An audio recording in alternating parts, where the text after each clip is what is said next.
Yang hijau itu bisa menurunkan pemanasan global. Iya, karena dia mampu menyerap CO2, di mana CO2 ini adalah yang tadi dari yang keluar dari pemanasan global yang menyebabkan udara menjadi tinggi. Itu adalah adanya CO2 yang semakin banyak di udara, semakin banyak. Nah, itu hanya bisa diserap oleh tanaman, nggak ada yang lain, nggak ada unsur lain yang bisa mengurangi CO2 di udara kecuali tanaman. Nah, sekarang pertanyaannya, bagaimana membuat kota itu hijau supaya mampu menurunkan CO2? Jadi tumbuhan itu kalau pelajaran SD ya, daun berfungsi kan gitu kan ya, berfungsi untuk mengolah makanan. Cara berfungsinya yaitu mengambil CO2 kemudian dimasak, kemudian mengeluarkan oksigen. Nah, seperti itu. Fungsinya hanya ada di daun. Ya, fungsinya hanya ada di daun.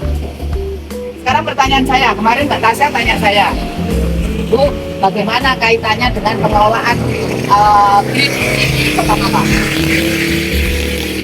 Ya, pernah sering dengar diskusi itu kan ya, bagaimana supaya kota itu menjadi kota hijau. Kota hijau itu tumbuh-tumbuhannya biasanya tersebar di mana saja. Oke, di sepadan jalan raya. Itulah ya, kota hijau, kota tadi. Bisa sempadan sungai gitu ya, sempadan sungai.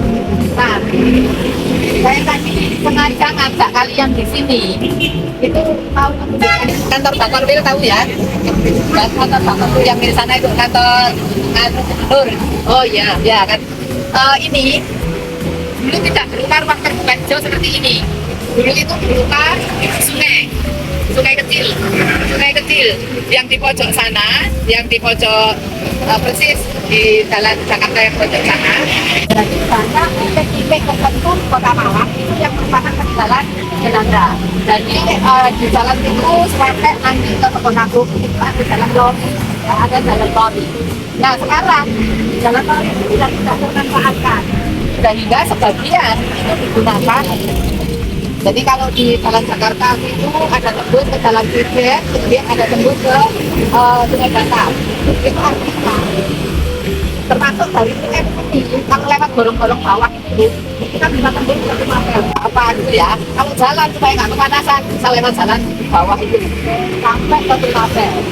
Yang itu blueprint, istilahnya blueprint itu bagaimana satu-satu itu tersimpan untuk perjalanan.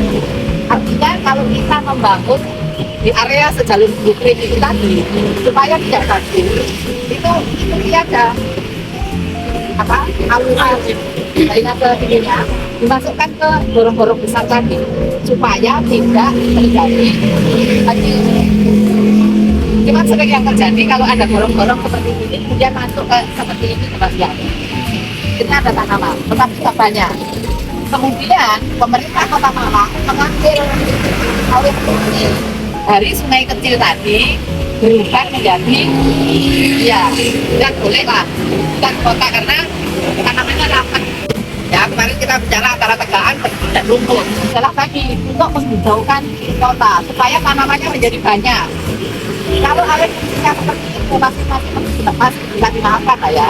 Dari sungai kecil tadi kemudian dia berubah menjadi pohon-pohon yang besar seperti ini. Tetapi jangan sampai bahannya menjadi bangunan ya, dari bangunan. Nah, ini ada kurang bisa dimaafkan. Nah, Anda menemui yang kayak gini lagi di mana? Selain ada di Jalan Jakarta ini. Jadi kita sebut ini sebagai kotanya mana? Danau Kota. Danau Kota ini diberi bioindikator. Apa tujuannya? Di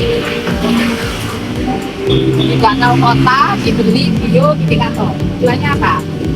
Ya, tujuannya untuk mengetahui benar nggak industri-industri yang ada, yang airnya dialirkan ke danau itu sudah melalui pipa, misalnya pengelolaan limbah. Jadi kalau tanaman di situ itu ikan tetap itu, tujuannya adalah untuk mengetahui bahwa aman, kita mengelola dengan baik industri pengelolaan limbah itu. Saya termasuk waktu itu saya yang nggak setuju. Kalau ini kan Melamban dijadikan danau kota. Kemarin tadi kita ngomong di sini, saya itu masih ragu-ragu dan kesadaran masyarakat. Coba bayangkan, di sini ada masalah danau. Di sampingnya ada tempat sampah. Kemudian di sini ada danau.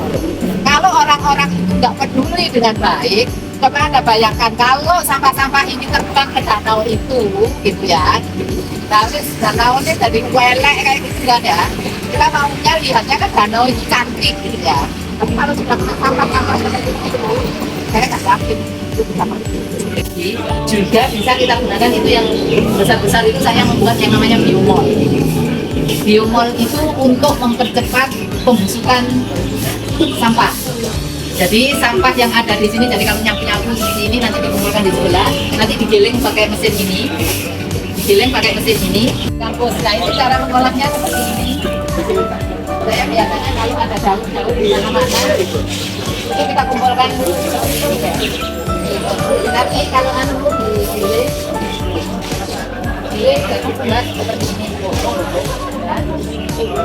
Nah, untuk mempercepat pembusukan ini tadi, itu pakai cairan biomol yang ada di sana tadi.